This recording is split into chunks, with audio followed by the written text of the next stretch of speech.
ಆಗಿರ್ತಕ್ಕಂಥ ಪ್ರಸನ್ನ ಅವರು ಜನ್ಮದಿನ ಅವರಿಗೆ ಭಗವಂತ ಒಳ್ಳೇದು ಮಾಡಲಿ. ಯಾಕಂದ್ರೆ ಅವರು ಕೂಡ ಸ್ವಾಮಿಯ ಪರಮ ಭಕ್ತರು, ಸಾಕಷ್ಟು ಜನರಿಗೆ ದಾಸೋಹ ನೀಡಿದ್ದಾರೆ, ಸಾಕಷ್ಟು ವರ್ಷಗಳಿಂದ ಸ್ವಾಮಿಯನ್ನ ಆರಾಧಿಸ್ತಾ ಎಲ್ಲ ಧರ್ಮಗಳು ಆಶೀರ್ವಾದ ಪಡೆಯೋದಕ್ಕೆ ನಮ್ಮ ಒಂದು ಜನಸ್ಥಿತಿ ನಿರಾಶಕರ ಆಶ್ರಮ ಬಂದಿದ್ದಾರೆ.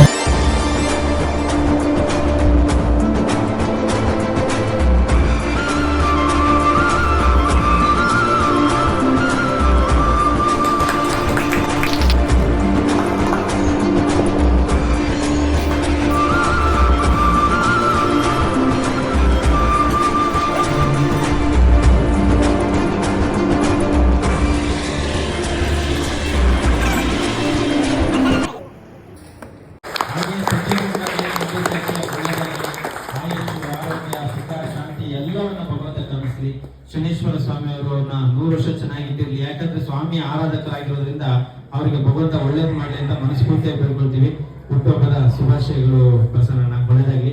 ಎಷ್ಟು ವರ್ಷದಿಂದ ಹುಟ್ಟುಹಬ್ಬ ಆಚರಣೆ ಮಾಡ್ತಾ ಪ್ರತಿ ವರ್ಷನೂ ಮಾಡ್ಕೊಳ್ತಿದ್ದ.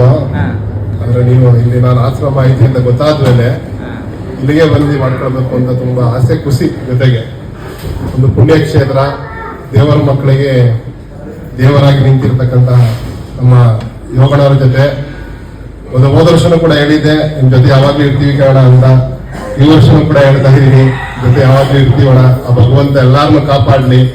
ಇನ್ನು ಭಗವಂತ ಜಾತ್ರೆ ಇದ್ದು ಸೂಪರ್ ಹೇಳಕ್ಕೆ, ಅದು ಮಾತಾಡಕ್ಕೆ ಆಗಲ್ಲ. ಜಾತ್ರೆ ಸೂಪರ್ ಪುಣ್ಯಕ್ಷೇತ್ರ. ಅವತ್ತು ಹೋದ್ಸಲ ನಾನು ಬಂದಾಗ ಇದು ಪುಣ್ಯಕ್ಷೇತ್ರ ಅಂತ ಹೇಳಿದ್ದೆ. ಆ ಜಾತ್ರೆ ಮಾಡಿ ಆಶ್ರಮದಲ್ಲಿ ಎಲ್ಲೂ ಕೂಡ ಜಾತ್ರೆ ಮಾಡಲ್ಲ, ಅನಾಥಾಶ್ರಮಗಳ ಜಾತ್ರೆ ಮಾಡಲ್ಲ. ದೇವ್ರು ನಾನು ಎಲ್ಲೂ ಕಂಡಿಲ್ಲ, ನಾನು ನೋಡ್ಕೊಂಡಿಲ್ಲ, ಮಾಡಲ್ಲ. ಒಂದು ಪುಣ್ಯ ಕ್ಷೇತ್ರವಾಗಿನೇ ಈ ವರ್ಷ ಅದ್ದೂರಿ ಜಾತ್ರೆ ಆಗಿದೆ. ಅದು ತುಂಬಾ ಖುಷಿ ಆಗುತ್ತೆ. ಆ ಭಗವಂತನ ಅನುಗ್ರಹ ಎಲ್ಲಾರ ಮೇಲೆ, ದೇವ್ರ ಮಕ್ಕಳ ಮೇಲೆ ಇರಲಿ.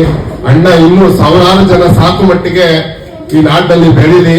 ಆ ಭಗವಂತ ಸದಾ ಕಾಲ ಕಾಪಾಡ್ಲಿ ಅಂತ ಹೇಳಿ ಹಾರೈಸ್ತೀನಿ. ಆ ಭಗವಂತನ ಹತ್ರ ಕೇಳ್ಕೊಳ್ತೀನಿ. ಎಲ್ಲರಿಗೂ ನಮಸ್ಕಾರ.